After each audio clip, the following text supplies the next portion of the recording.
Hola, bienvenidos de nueva cuenta a Vida de Letras. Estamos en la Filey 2018 y vamos a platicar con una de las presencias que más llamaron la atención desde que se anunció que sería parte de nuestra feria. Vamos a conocer un poco de su trabajo y enseguida regresamos para iniciar nuestra charla.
Bueno, y le damos la bienvenida a Vida de Letras en esta Filey a José Goldenberg. Un placer. Bienvenido. El gusto es mío. Me da mucho gusto que me hayan invitado y que pueda estar el día de hoy aquí en Mérida. En una tarde como esta, a compartir con los jóvenes y con los no tan jóvenes que seguramente también van a estar, que es su trabajo más reciente, Cartas a una joven desencantada con la democracia. En una de las cartas hace referencia a la primera ocasión que usted pudo participar, votar por un presidente en nuestro país, y fue una elección por demás peculiar. ¿Qué recuerda de aquella época y cómo lo vivía el joven dentro de esa década de los 70? Qué bueno que me haces esa pregunta, porque yo traje de la memoria esa elección porque creo que ilustra de manera inmejorable lo que ha cambiado en términos electorales México. En efecto, en 1976 fue la primera vez que yo pude ir a votar por presidente de la República. ¿Qué aparecía en la boleta? Un solo candidato, el licenciado López Portillo, que había sido postulado por el PRI, el PPS y el PAN.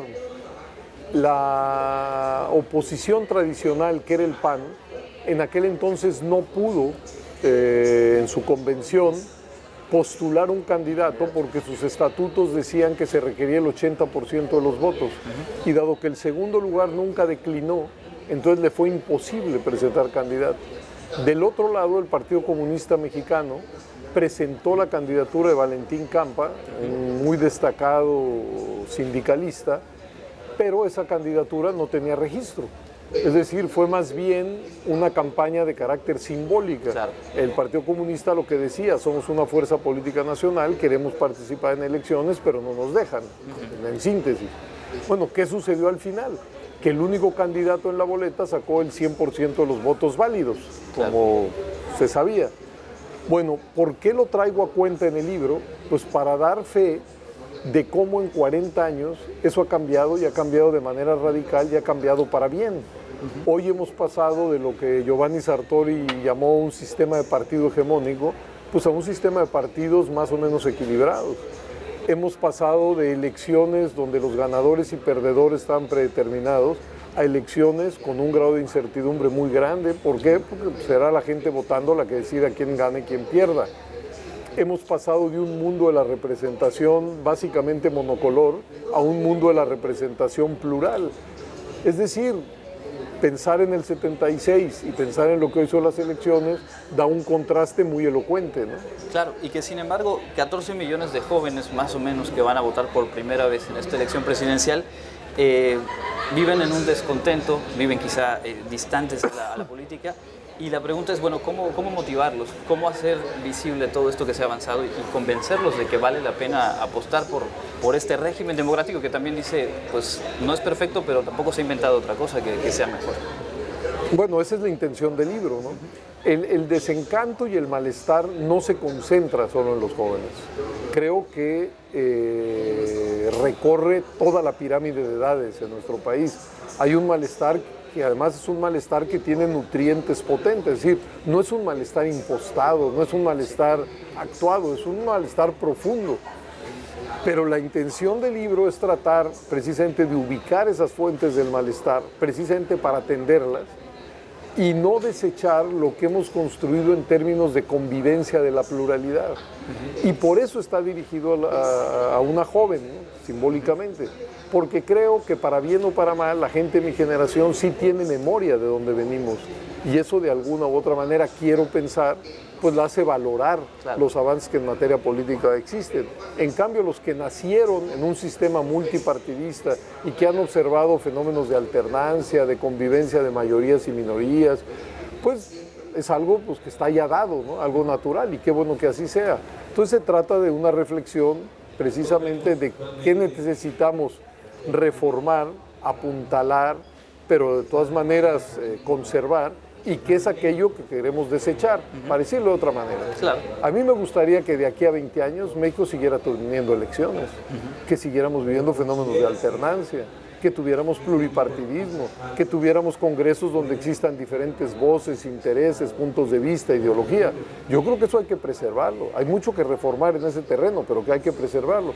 En cambio, ojalá fuéramos capaces de derrotar a la corrupción, de que la espiral de violencia que hoy parece expansiva y demás, pudiéramos frenarla, de que la economía que no crece pues pudiera crecer a tasas mejores, precisamente para ofrecer un horizonte venturoso a los millones de jóvenes que se incorporan al mercado de trabajo, o que pudiéramos atender las enormes desigualdades que existen en nuestro país y que creo que son la fuente de muchas de las patologías.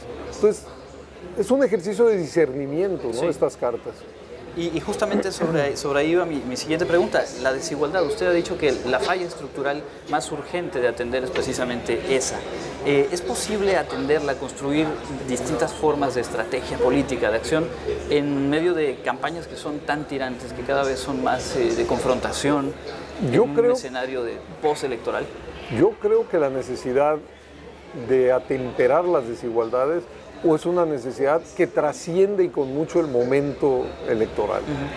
Es decir, si queremos vivir en una sociedad medianamente armónica, menos polarizada, menos escindida, es necesario hacernos cargo de que México es una sociedad no solamente marcadamente desigual, sino totalmente polarizada. La CEPAL lo ha dicho de otra manera, dice la CEPAL: uno de los problemas de las democracias en América Latina es que tienen que reproducirse en un terreno que no genera cohesión social.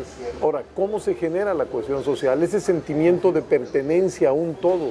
Y dice la CEPAL, pues integrando lo que hoy está tan polarizado, generando un auténtico tejido social. ¿Cómo se hace eso?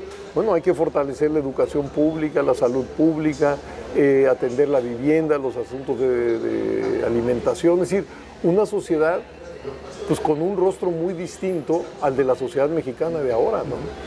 Vamos a hacer una pausa en este momento. Estamos platicando con José Woldenberg. Tenemos todavía algunos temas que queremos abordar con él, así que bueno, síganos en Vida de Letras. Continuamos con un poquito más.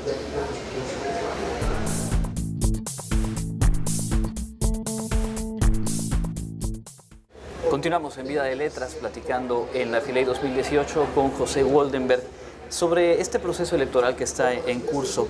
¿Qué le preocupa? Pero también me interesaría mucho saber qué le entusiasma, en dónde ve avances en medio ya de todo este proceso electoral que está caminando. ¿Dónde veo avances? Que muchos de los asuntos que discutíamos hace 20 años hoy están superados. Por ejemplo, nadie discute la validez del padrón electoral. Nadie discute el tema de la organización electoral. Nadie discute la capacitación de los funcionarios de casilla. Todo el mundo apuesta a que el programa de resultados electorales preliminares funcione en la noche, que los conteos rápidos funcionen. No hay fuerza política en México, salvo alguna muy excéntrica, que no diga que la única forma legítima de llegar a los cargos de gobierno y legislativo no sea la de las elecciones. Es decir, ahí México tiene un basamento entre sus diferentes corrientes muy sólido. Y porque en efecto, no México, la humanidad no ha construido una fórmula más eficiente para nombrar a sus gobernantes y a sus legisladores que las elecciones. Entonces, en ese sentido, decía yo hace un momento, hay que ver a las elecciones como lo que son, parte de la solución, no son un problema. Las elecciones nos ayudan a que una diversidad de ofertas políticas, de diagnósticos, de intereses, de puntos de vista, hasta de sensibilidades, puedan coexistir y competir de una manera institucional y pacífica. Sí. Eso es una gran cosa de las elecciones. Y esa es una parte que a lo mejor no se refleja tanto en los medios, y también lo he leído hablar acerca de cómo esta antipolítica pues se encuentra en los medios, en la mayoría de los medios de comunicación, cómo reproducir ese discurso que genera también un hartazgo y que genera distancia. ¿Qué hay que hacer desde los medios? Yo he dicho, no solamente yo, hay muchos autores que han hablado de este fenómeno que tampoco es mexicano, es universal. El fenómeno de la retórica antipolítica. ¿En qué consiste la retórica antipolítica? En hacer un corte. De un lado está la sociedad virtuosa y de otro lado los políticos corruptos y ineficientes y tontos. Y claro, quien habla normalmente habla en nombre de la sociedad virtuosa. Bueno, este es un discurso no solamente simplificador, no solamente maniqueo. Yo digo, es incluso un discurso tonto, pero con el agravante de que es muy exitoso. Sí. Es decir, es un discurso que va a la alta y que mucha gente cree. Y ya hemos visto los frutos de ese fenómeno. Yo creo que sin ese discurso antipolítico no se explica el triunfo del hoy presidente Trump en los Estados Unidos.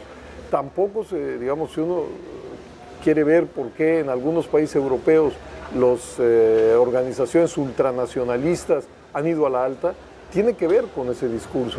Entonces, yo creo que ojalá pudiéramos tener una comprensión un poquito más sofisticada de lo que pasa en la sociedad mexicana, precisamente pues, para poder valorar, ¿no?, aquellos actores, instituciones, sujetos que es necesario, si se quiere reformar, pero que ojalá sigamos teniendo, de aquellas cosas que hay que desterrar. Esa es mi idea. Seguro, y ese es el planteamiento y el punto de partida de este trabajo.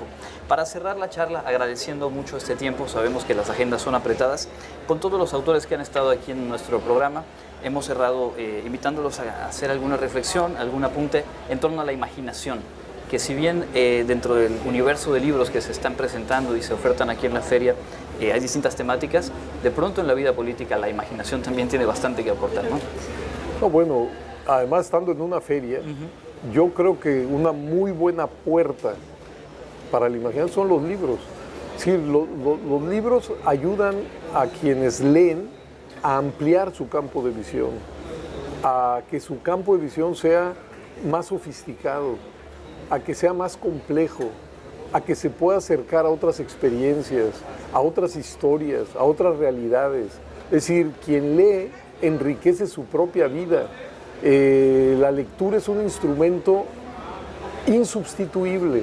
No es cierto que estar en las pantallas, en las diversas pantallas, pueda sustituir lo que la lectura da. Entonces, dado que estamos en una feria de libro, pues creo que lo más importante es invitar a que la gente se pasee por aquí y seguramente encontrará algún libro de su interés, porque hay libros para todo y de todo. Entonces, quien se priva de esa experiencia, que es de la experiencia de la lectura, creo que se priva de demasiado. Nunca me ha gustado andar como pontificando, pero en este caso creo no equivocarme al señalar que aquel que adquiere el hábito de la lectura seguramente tendrá una experiencia vital más rica. Seguro. Pues con eso nos quedamos de nueva cuenta. Muchísimas gracias por esta gracias charla. a ustedes, ha sido un gusto. Y nosotros tenemos todavía más que compartir con ustedes en la Filey 2018, así que nos encontramos en la próxima ocasión. Esto fue Vida de Letras.